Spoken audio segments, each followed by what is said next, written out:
So a very warm welcome to you all today and thank you for joining this event. We're delighted that you're here and we hope that you enjoy our first International Women's event of 2022. So this morning we are relaunching the Ayrshire Connects, and this is a network that we have set up to encourage girls and women to consider a career in STEM, and it's also about supporting females who are at college by connecting them with other females in STEM courses, staff members, employers or other partners in our community who all want to help them have success. I'm also pleased to say that this year we're extending the Ayrshire Connects network to support curriculum areas most experiencing male and female gender imbalances. So as well as trying to encourage girls into STEM, we are also going to be encouraging males into early years, health and social care and hair and beauty careers. But as this is International Women's Day, we're going to kick off with celebrations by talking to a range of really inspiring women who are succeeding in their careers in areas where there are gender imbalances.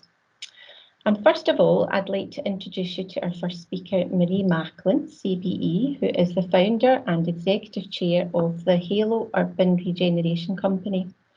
Marie's business career started in development, financial services and banking, and on International Women's Day, we're honoured that she's here today to tell her story of how her career has developed and flourished from the business and construction world to urban regeneration. So first of all, Marie, thanks very much for joining us. Thank you for inviting me, and can I say Happy International Women's Day to everybody on this call today. That's great, thank you. I can imagine just how busy you are as Halo has just launched, and I know you've got an International Women's Day event at Halo this afternoon as well. So we really appreciate your time coming along today, and happy to just get started. So my first question is, can you please tell us a wee bit about your career journey? My career journey started in Kilmarnock. Originally brought up in Onsang. My dad was a bricklayer, my mum was a hosiery worker, and we had a huge work ethic in our house. My career progressed. I wasn't the most articulate at school. I went to Kilmarnock Academy and I was kept back here at school. But I wanted to progress and go into financial services. So over and above being on construction sites from a wee girl of 3, I had an aspiration to work in the City of London and be a hedge funder and a trader. And I finally got there when I was 24, and I worked there for many years, which was a very much male-orientated industry, and quite honestly still is. So it was a huge career progress for a young girl to come out of Kilmarnock and go to Glasgow first to be educated at Glasgow Caledonian University, which used to be Glasgow Tech, and then progress to get that job in the City of London. Fantastic. So what do you think have been your biggest challenges that you've faced in your career, and how did you overcome them to achieve success? I was very fortunate in my career in the early 90s in the City of London, and I did work in construction as well. When I was at college, I used to work in accounts and construction companies like Morrison Construction.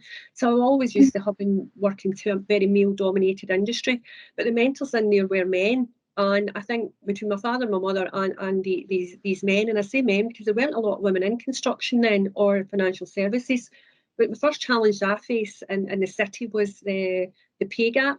I always remember being 25, 26, and I was hitting all my targets. I was really good at what I did.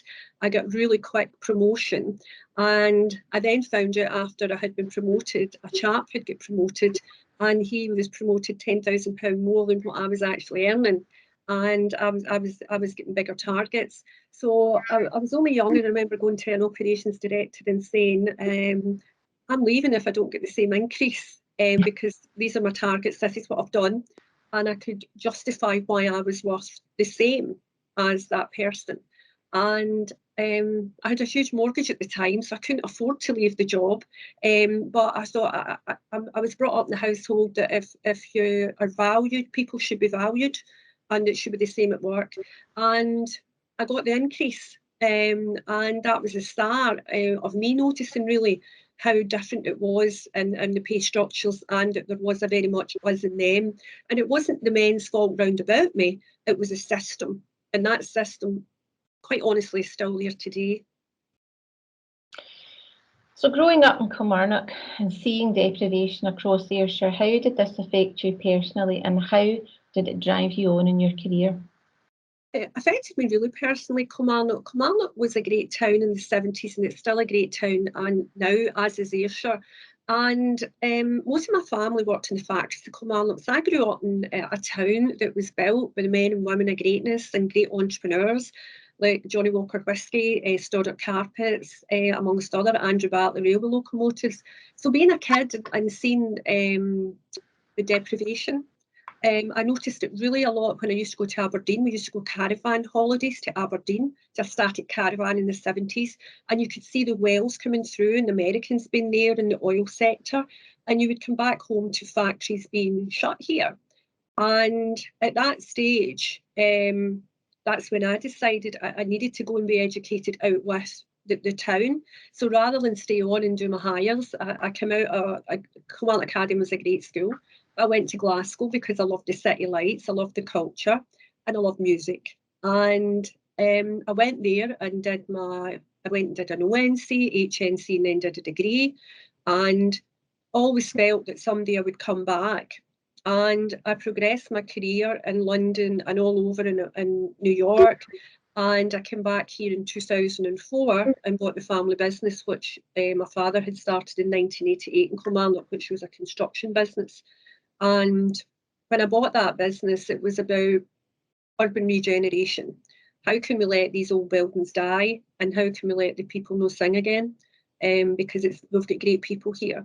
And that really was the progression of my journey and my team in bringing the first Morrison superstore to Scotland and Kilmarnock on a big site that we owned. And we saved 100 odd jobs, Andrew Bartlett railway locomotives, through buying their land and relocating them across the road. We brought in 500 jobs at Morrison's, and we regenerated that whole area. And one of the buildings that I used to walk past was Andrew Bartlett railway locomotives when I used to go off the train at night. And I used to think of that Simple Minds song, Don't You Forget About Me, because how could we forget about this? And I finally bought that building in 2006, and that was part of the urban regeneration scheme that we did with the Morrison deal. And we progressed there on to doing where I'm sitting from today, the Johnny Walker 28-acre site. So for me, I'm passionate about regeneration, but I'm passionate about people. And you can only make change in urban regeneration if you take the people with you. So how do you think things are changing for women in your industry? That's a really interesting question. I mean, I work in two sectors, construction and investment and financial services. So if I look at the figures, women only represent 15% of the construction industry, and it floats between 10 and 15%. And the UK gender gap on average is 18%, but we're running at 20%. And even when you come into this sector in construction, the entry level is about 3.5% less in income wages. And the big thing for me, and folk might laugh, is PPE equipment.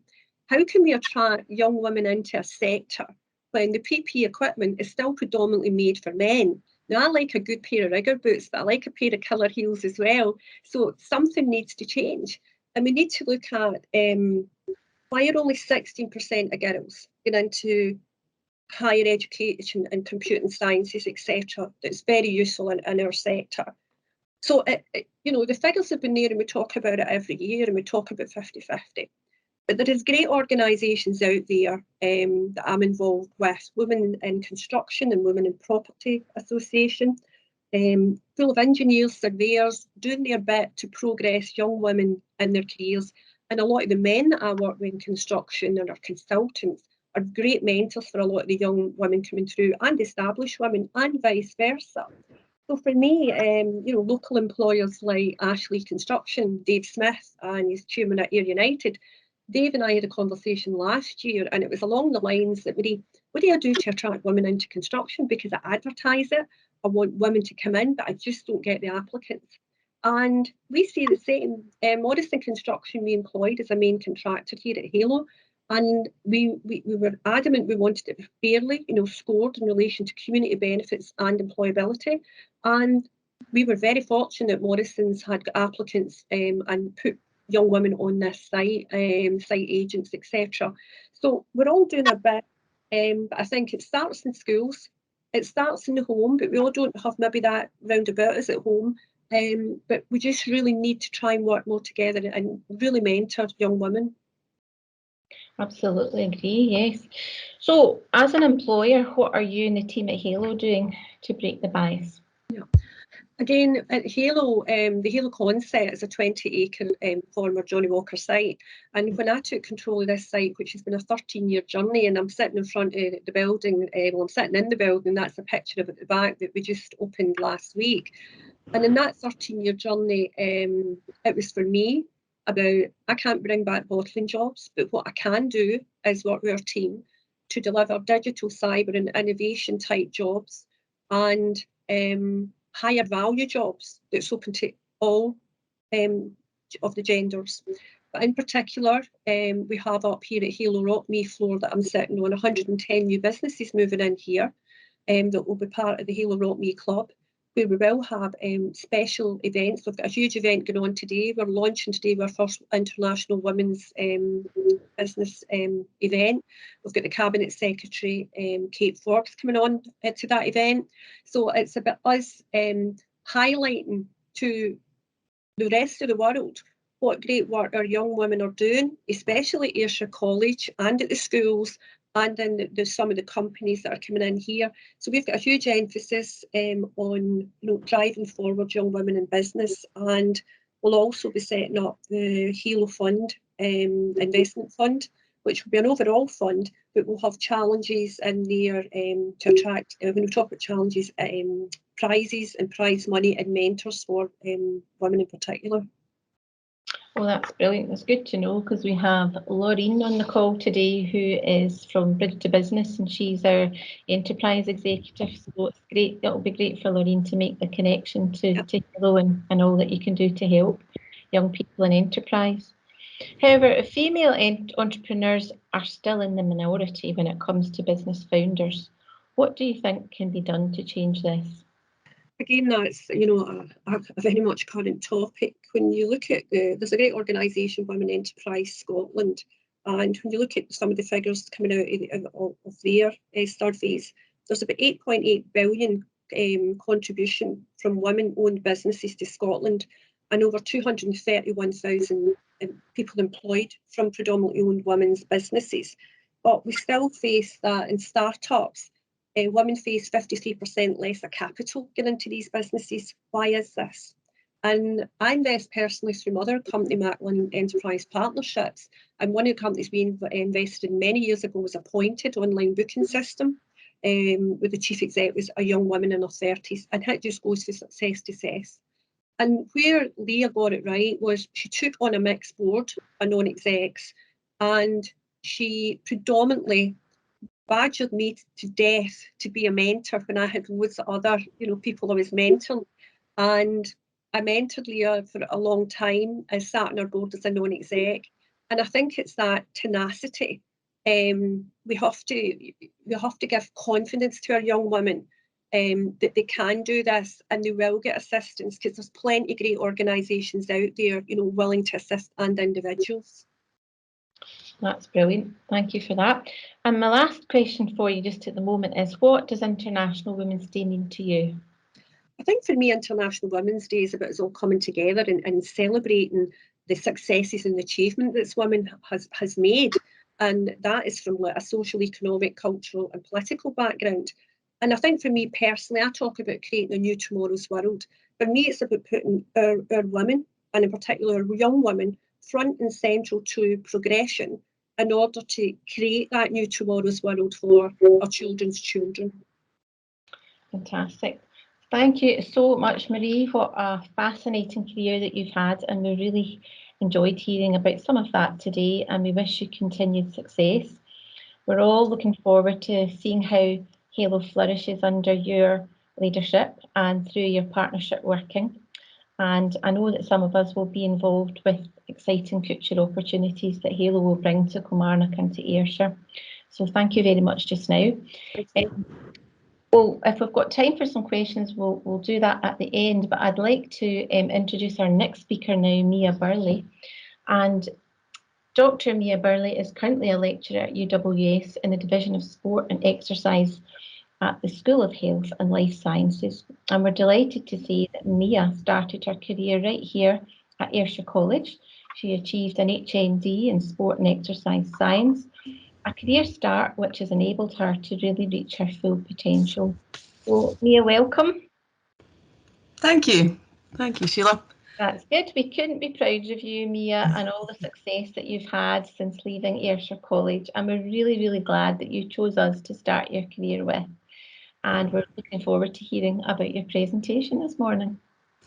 Brilliant. I'll just share my slides here, if that's all right. Okay.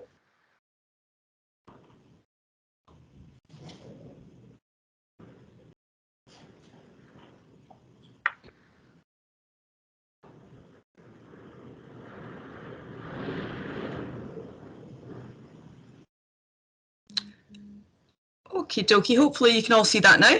Yeah, we can, that's great.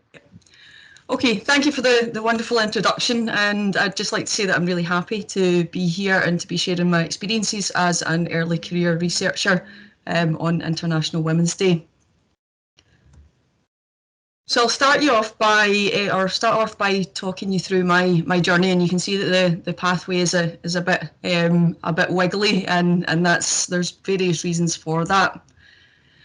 So I didn't always want to be a scientist. When I was a young girl, I wanted to follow in my dad's footsteps and enter the construction industry. But unfortunately, and Marie's touched on some of the reasons for this, it wasn't such a common career pathway when I was a young woman. So I didn't do that, and I went off and I left school at 16, so I didn't go on great at school. I'll admit, and I decided to go off and be a show jumping groom when I left school. So I left school and home quite early, and I worked in various yards for several years, and then I started my own business. And then my children came along. So I've got two children, and unfortunately I'm a single parent, which is the result of suffering domestic abuse, which I'm sure is something that will touch a lot of people's lives, and it's something that International Women's Day plays a big role in. So I was a stay-at-home mum for a while before I decided to go back and get an education, and Ayrshire College was an obvious choice for me. It's got a nurturing environment, and it had the start to my degree pathway through sport and exercise science. So I did my HND at Ayrshire College, and then I did my bachelor's degree and my honours degree at UWS. So I was a direct entrant. And then I was really, really lucky when I finished my honours degree, to get offered a PhD studentship via the Hannah Research Foundation. So I completed my PhD also at UWS, and when I was coming towards the end of my PhD, it's a very difficult time to make that transition into postdoc works. So I was looking for a postdoctoral position, or I was looking for a permanent job. And I was told at this point in time that, I could go anywhere in the world and work, and I had lots of opportunities. But my personal circumstances in my home life, I was a single parent. I didn't feel that I could take my children anywhere in the world. I felt like I had to stay at home, had to stay close to my support network. And these are issues that women and single parents of either gender face. So I took a senior technician post at UWS, and I really loved that job. So it wasn't where I wanted to be in my career, but it was a really good job. I was managing both the sport and nursing technicians, and it was across all the campuses down to Dumfries. And as part of this job, or whilst I was in the role, I was offered a position on the Women's Leadership Development Programme. So that's a fairly recent addition to UWS, and it's it's for women that have been identified as future leaders by the senior management. So that was really a key kind of moment for me in my development, because it was giving me that confidence that the senior management were investing in my future. So I took a lot from that, and I also brought to my mind a lot of the issues that women specifically face in trying to reach the higher rungs of the career ladder. About this time as well, I became I gained accreditation as a sport and exercise scientist. I also gained chartered scientist status from the Science Council, and I also gained fellowship of the Higher Education Academy. And these things, I'm sure, helped me to get my position that I have now. So I work as an early career researcher at UWS, and also as a lecturer on our sport and exercise science degree programmes. So the journey that I've had, it was against the odds. It was a difficult journey, and there was lots of points along the way where, you know, I felt that it was hard, and there was obstacles in my way, as I've just discussed. But my mum is a wonderful woman, and she gave me a picture at the beginning of my journey, which had these words on it: "A journey of 1,000 miles begins with a single step." And it hangs above my door, and I look at it when I go out and I'm facing tough tasks at work. But I also never started, I nearly never started this journey at all, because we talk about bias, and I've suffered bias, and I was told by an ex-partner at the time that I shouldn't be going to college, that my place was at home looking after the kids. And obviously things start to play on your mind. You think, am I doing the right thing? Is this the best thing for my children and their future? But I decided to proceed on, despite the bias that I'd faced as a woman. And the biases that we face can be unconscious, but they can also be explicit. So I have a story about an interview that I was in, and it was I was interviewing for 2 PhDs at the same time, and a member on the panel asked me in the interview. They said, PhDs are difficult, there will be long hours, there will be weekends, you're a single mother, how do you plan to overcome these challenges? And also, you know, that for me as a woman sitting in that seat, you know, I was there because I was good enough to be there against in the interview against the other candidates, and I just felt that was a biased question to ask me. So I just replied saying, you know, let me worry about that part. I've came here today because I feel that I can do the job. But these sorts of stories aren't uncommon, and they're things that women will face as they move through their career pathway. But you have to have self-belief, and you have to sort of surround yourself with a good support network. And I'm lucky to be able to have really great mentors, and also really great support at home. But perhaps because of some of these challenges that I've discussed there, these things can contribute to the low uptake of positions of women in STEM. So currently, women only make up about 24% of the workforce, of the STEM workforce. And there are lots of reasons for that. I've touched on job insecurity, I've touched on long hours. Something that I've not discussed here is difficulties in attracting and securing grant funding, which is something that I wasn't aware of as a woman entering the industry. But there is evidence to say that reviewers, when they're reviewing our grant applications, can favour men's applications more over women's applications. And these are all things that there is some work going on in the background to tackle these things, but it's important that we remember that there are still biases there, and that there is a lot of a way to go to overcome them. So what International Women's Day means to me, it's definitely a time to celebrate how far we've come, but it does remind us how far we've got to go. And I think it's really important as a day because it rallies others to the cause for gender equality. I really value the He for She campaign that Emma Watson had headed. I think it's really important that we get men and others involved in the campaign for equality. The gender pay gap is obviously something that we still have a way to go in, and also violence against women is something that's personal to me as well. And of course, we're here talking today about how to break the bias, and these are really, really important conversations that we need to keep having. So I was asked to talk about some of the things that I do in my own practice to break the bias, and we have workplace initiatives, and I try and get involved in them where I can. So an example is the Athena Swan initiative, which is designed to help women excel and reach those higher levels of the career ladder within academia. Gender balance in teaching materials, this is incredibly important. This picture that you see here is of Katie Taylor.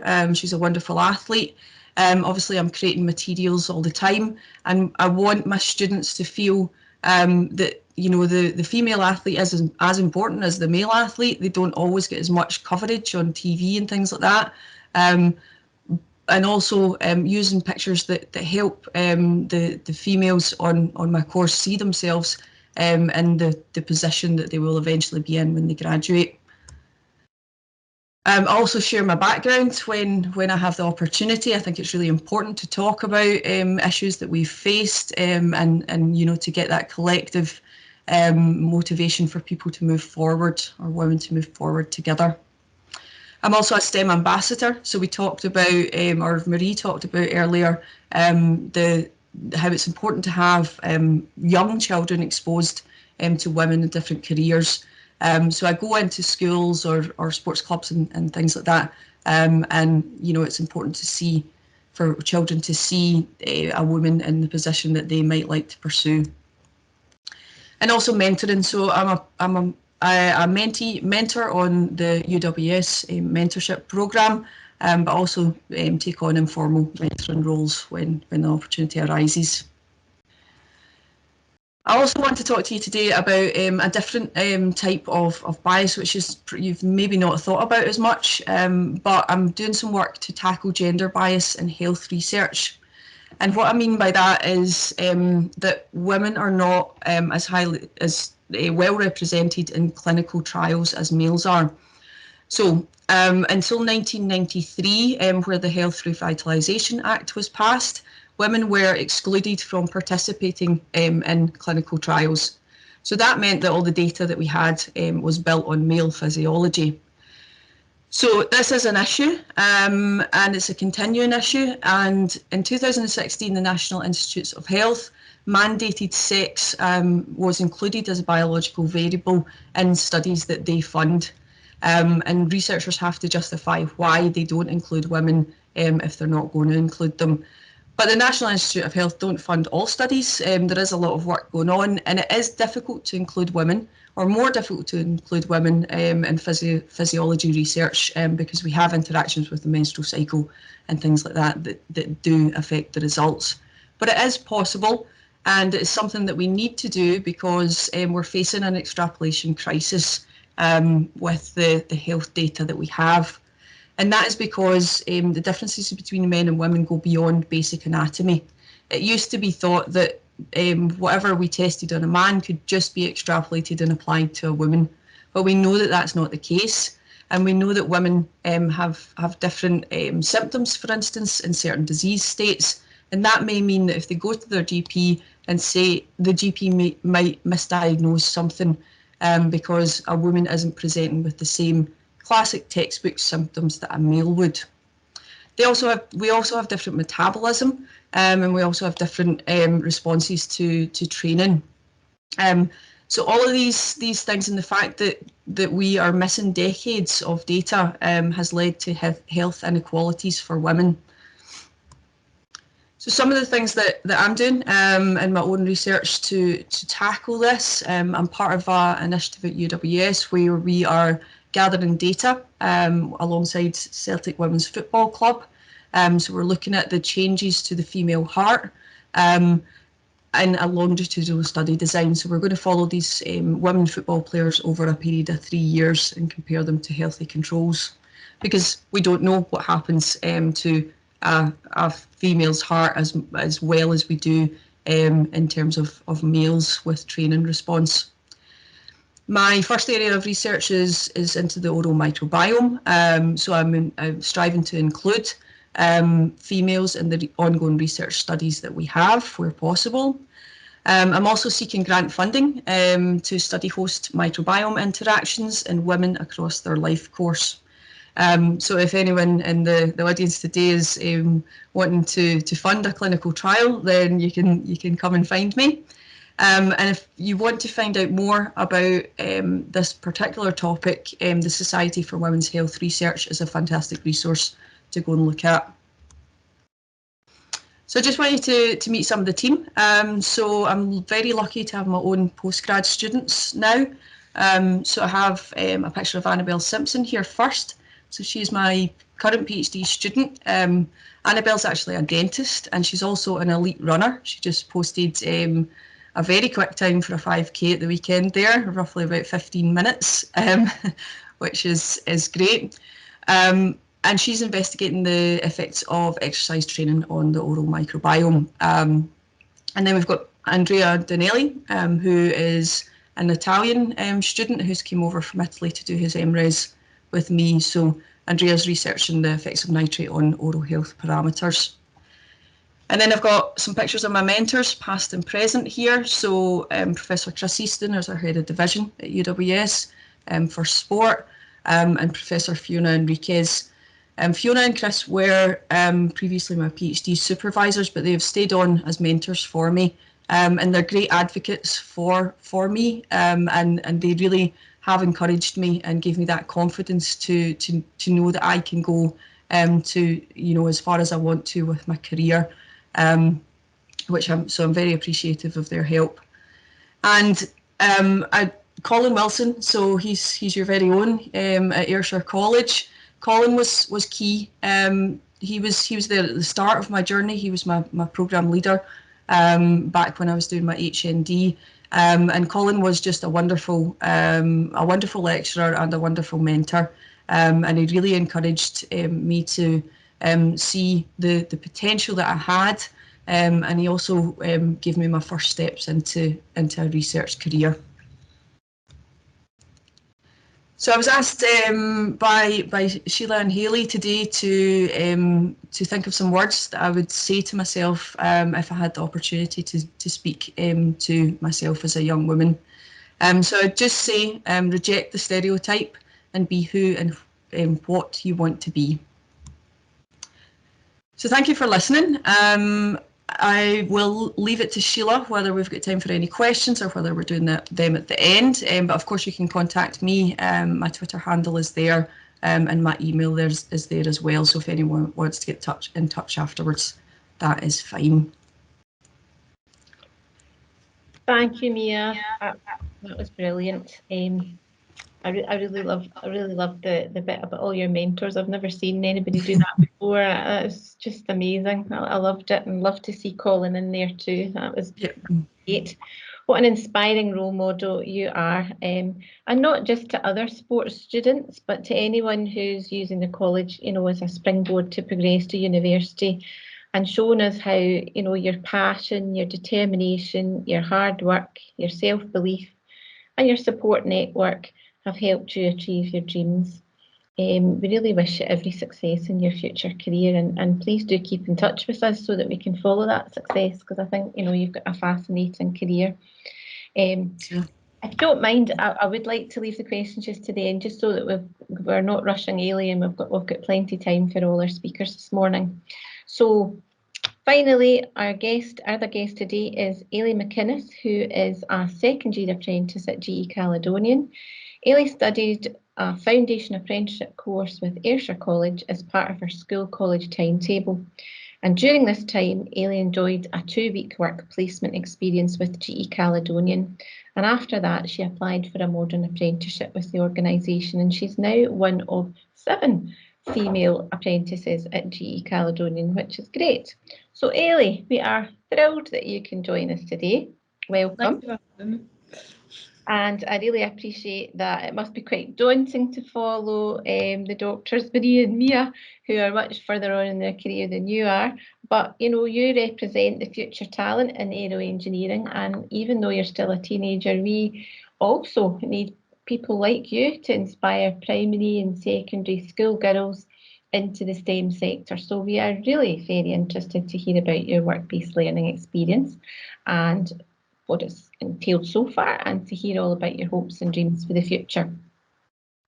So maybe if we could start with you telling us about your school experience and when and why you considered taking engineering as a career option.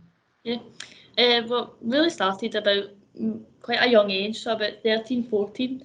I was about S2 and we had like an open day. I'm not sure, I can't really remember where it was right now, but it was, I think it was in Glasgow, and it was more a STEM thing. So there was like all of the S2s would go and you'd see like the different aspects, so like the science, the engineering and all the other stuff. And I went round them all and I was quite open-minded because I was so young and I had no clue what I wanted to do. But the one that catch my eye was, I'm sure it was a tractor engine, and the guy was showing us how to take it apart. Then he would let us like take some of like the nuts and the bolts and all that off. And I think it was just from there. It's just stuck. Because I remember going home and saying to my mum, I was like, oh, I really enjoyed that. It was more the like taking apart the engine. I enjoyed everything else. Nothing else really caught my eye apart from like taking apart the engine and stuff. So so it came to S3 and I had to pick like my subjects of what I wanted to do and stuff. So I based it around like that aspect of like getting your like doing a job like practically instead of more academic, because I learn better that way doing the job. So my guidance teacher and stuff was helping me. She was like, oh, so there's these subjects, so you've got your sciences, your math, your design and manufacture that we had, so it's more woodwork.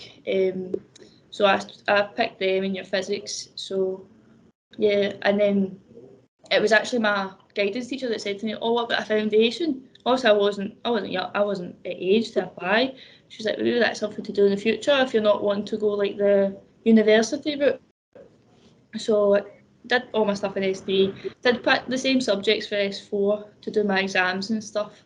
And it was about halfway through S4, she said to me, oh, the foundation, there's one in Irvine Royal, just like along the corridor. So I applied for that and I managed to get in, and that's really what it started, the foundation. And so you got all the different, because mine was an all-rounder, so it was just engineering. So you got the electrical side, you got the soldering, the mechanical side, and so you got like a right well-rounded of what one you'd want to do. Mm-hmm. So they offered like a 2-week work experience, and you got to choose where you wanted to go. So a lot of people went to like companies that maybe their mum and dad had went to. A lot went to Collins. There was a good few of us went to GE. So I already knew roughly about GE because I knew one of the apprentices from like back. She's in Dubai as an on wing support. So I kind of had word of what the company was from her. So I did everything I could to get my 2 weeks in here, and it paid off. I think they did. That's And then got my exams and everything as well, instead of just leaving, because I didn't really want to leave school because I wasn't sure of what path to go down. But definitely, I would have went to uni if I had to, but it worked out better in the long run, getting the foundation. Glad to hear it. And it's amazing the difference that has made going to that open day, wherever it was, and an activity that you got. And it obviously had such a big effect on you, didn't it? Yeah. How effective these things can be. And also your guidance teacher taking an interest in you. And she was really good. She had like quite a background in engineering. So she was really helpful with everything, because there was also, she put me through for there was a women engineering conference in Aberdeen, so that helped as well. That was like the uni side of it, so I definitely knew if it was uni or it was like foundation, apprenticeship, more than apprenticeship route, so that really helped as well.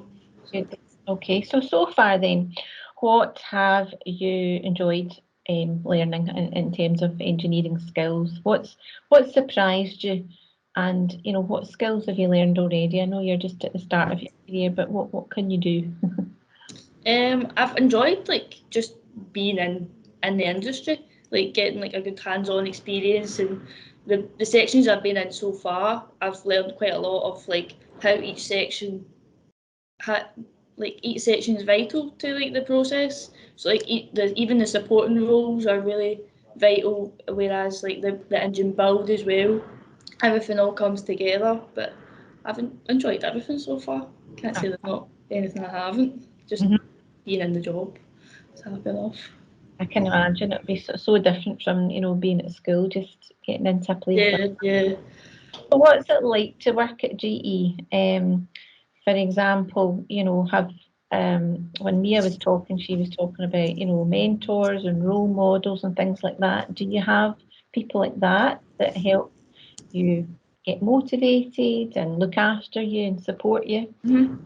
Well, role model is such as the girl I mentioned before, Lauren Rugg. She's in Dubai with them, so you could go anywhere internationally with the country, because she's been quite a lot of places. So that's quite more my role model.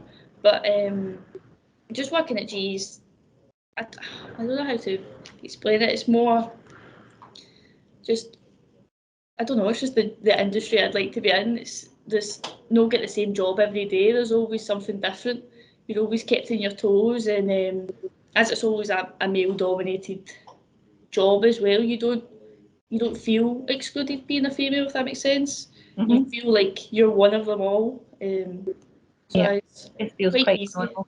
Yeah, quite easy to slot in as well, because it's not oh, you're a woman, oh, you can't do this and such. So it's they all encourage you to, they're all helpful and encourage you to do well. So good to hear. And have you experienced any challenges since you started?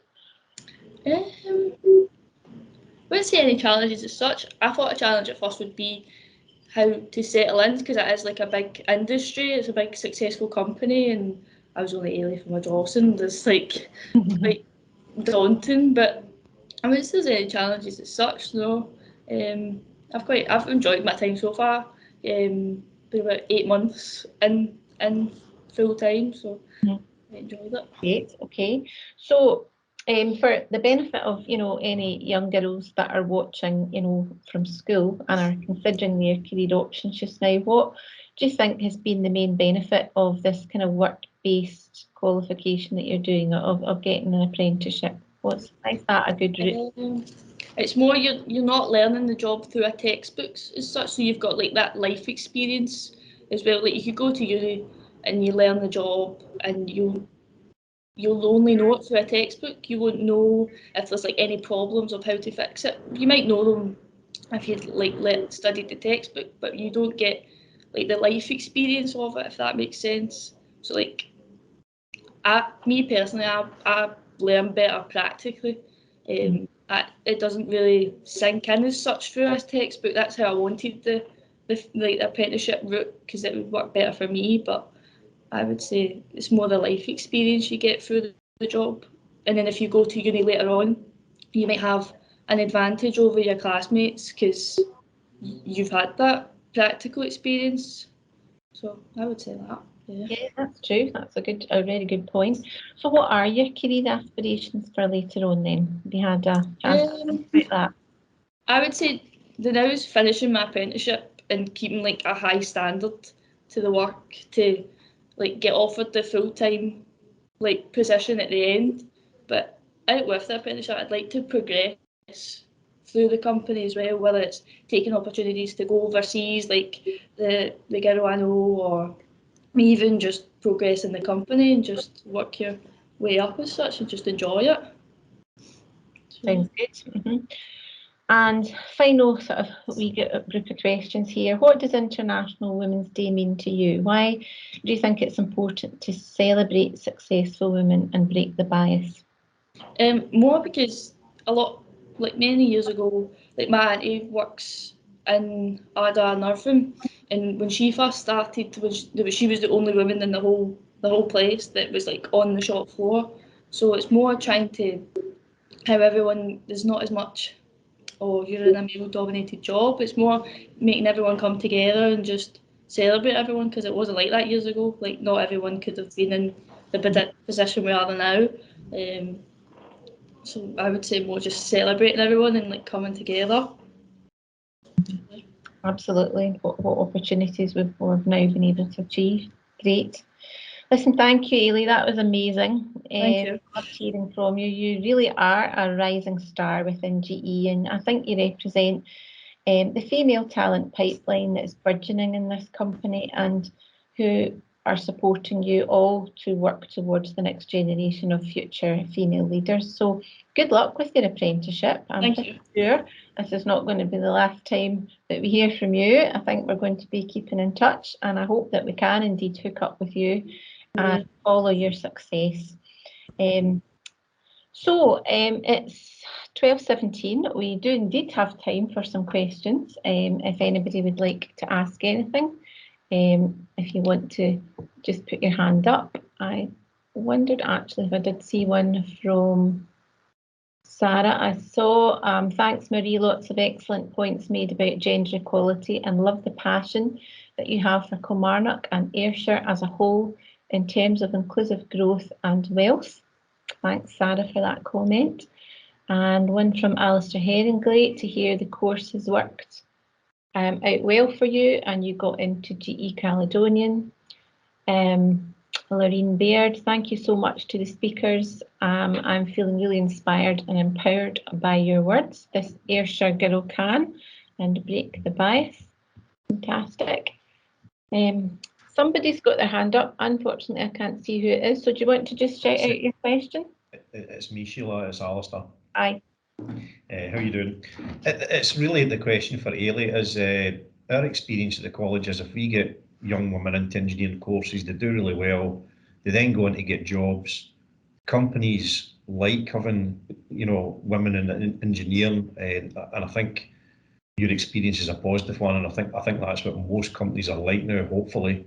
But just to say, what barriers is there to getting? We can only offer places to young women if they apply for these courses.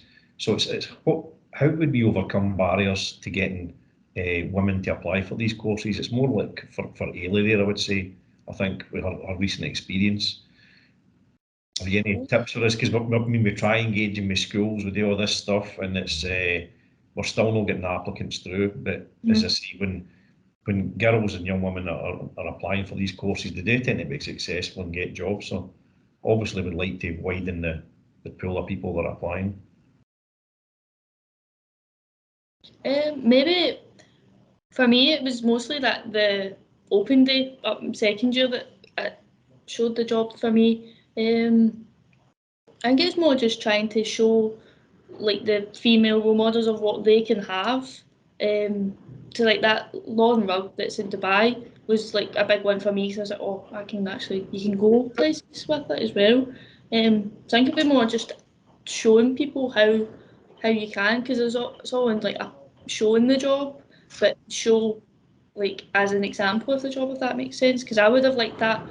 If I never had like lawn rug and my auntie and all that, I probably wouldn't have had much idea of what the job was. So, yeah. You could be talking yourself into coming to an open day then, I think. Yeah. I mean, Sheila will invite you to that. That's interesting.